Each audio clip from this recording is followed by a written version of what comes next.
Starting in March, the SAT is changing, and students love that it's now an hour shorter and has no long reading passages. You see, the previous SAT was over 3 hours, while the new SAT, which we kind of refer to as the DSAT for digital SAT, comes in at just over 2 hours. And while the old SAT used to throw 5 super long reading passages at you, they've now changed it. So now you just read a paragraph for each question. And there's no more of that sort of zoning out on long reading passages like we were used to seeing before. While those are the two changes that students are most excited about, there are others as well, including that the SAT is now digital on your computer or tablet. This means that the days of paper and pencil SAT testing are now over, and every student preparing for the SAT needs to download the SAT's Blue Book app and bring their laptop or tablet to the testing center so they can take the official test on their device. By going digital, the SAT has unlocked the ability to become adaptive, meaning that they'll give everyone the same first Module 1 for the reading and writing half, but now you'll get either a harder or easier Module 2 based on how you did in that Module 1. And this is true for Module 1 and 2 in the math. So basically, we want to do as well as we can on that first module. That way we get the harder second module that's going to open up the highest possible score for us. Finally, the last major change is the renewed emphasis on vocabulary. While the latest version of the SAT only had a few vocab questions per test, students can expect many more on this new digital SAT. And there's a couple other smaller changes too, like students will get results faster in a few days instead of a few weeks, and they'll get to use their calculator on both of the math sections instead of there being a no calculator math section like there was before.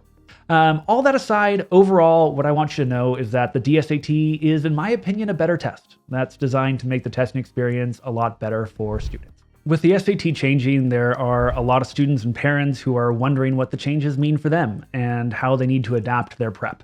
When the SAT changed for the last time in 2016, the changes didn't make a big difference for students because, frankly, they didn't know what the SAT was in the first place. If you're just starting your SAT prep now, then this is the only SAT that you'll ever know. When it comes to the content on the SAT, though, there really aren't many huge changes besides the elimination of long reading passages and that renewed emphasis on vocabulary. The math section of the new SAT is very, very similar to the previous SAT. That said, test prep is definitely changing to adapt to the new test. There is now going to be a lot more attention on making sure that students know how to use this Blue Book testing app so that they can navigate on test day and not have figuring out the app limit them and their score.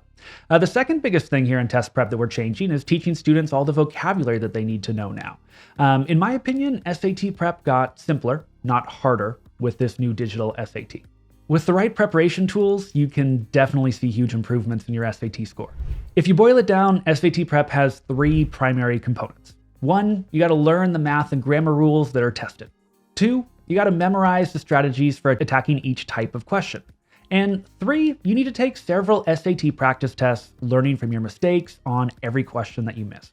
Of course, this is exactly what we do in my program, Test Best Academy. In my 7-week SAT prep program, students will learn all of 60 essential SAT concepts and strategies in less than 2 hours per week of studying. They'll take 4 full SAT practice tests, and they'll memorize all the key vocab words and strategies through the Brainscape app. My students have loved the way that the Brainscape app adapts to show them exactly the concepts that they need the most help with. They also love the way the Brainscape app turns studying into a game. Once we at Test Best Academy evolved our test prep to include Brainscape flashcards, our students have retained far more of the material and now walk into their official SAT more confident that they've memorized the math concepts, grammar rules, and testing strategies than they ever were before. Basically, they're prepared with what they need to know to score their best. Since the SAT is technically optional at the majority of colleges, the first question a lot of students and parents have is whether or not they need to take the SAT at all. Now, there's a lot that goes into this question, but I want to keep my answer simple. If you want to have your strongest possible applications, you need to take the SAT. In a way, you can think of it as extra credit on your college applications. While extra credit is often optional in school, if you're really a top student, is it really optional? With college admissions as competitive as ever, the SAT is a key way to stand out from a crowded field of no-test candidates that look very similar on paper. Unfortunately, I'm hearing from a lot of families who are wishing that they took the SAT more seriously now that their seniors are hearing back from colleges. After we commit to taking either the SAT or the ACT, the second step for a lot of families is deciding which test is better for them. I hear a lot of people say that one test is more math and science and the other is more English and history, but that's not actually the case. So let's dispel that rumor right here. Both tests are half grammar and reading. So both can be 50% on that side. Then the SAT is 50% math, where the ACT is 25% math and 25% science. And science is really just data interpretation, looking at graphs and charts and figures. So you could say that the SAT is more of a math test, while the ACT is more of a math and science test. So if you're really trying to minimize the amount of math you're working on, you might want to lean towards the ACT. But in my experience, that's really not the best way to decide between the SAT and the ACT. The biggest differentiator between the two tests is the timing.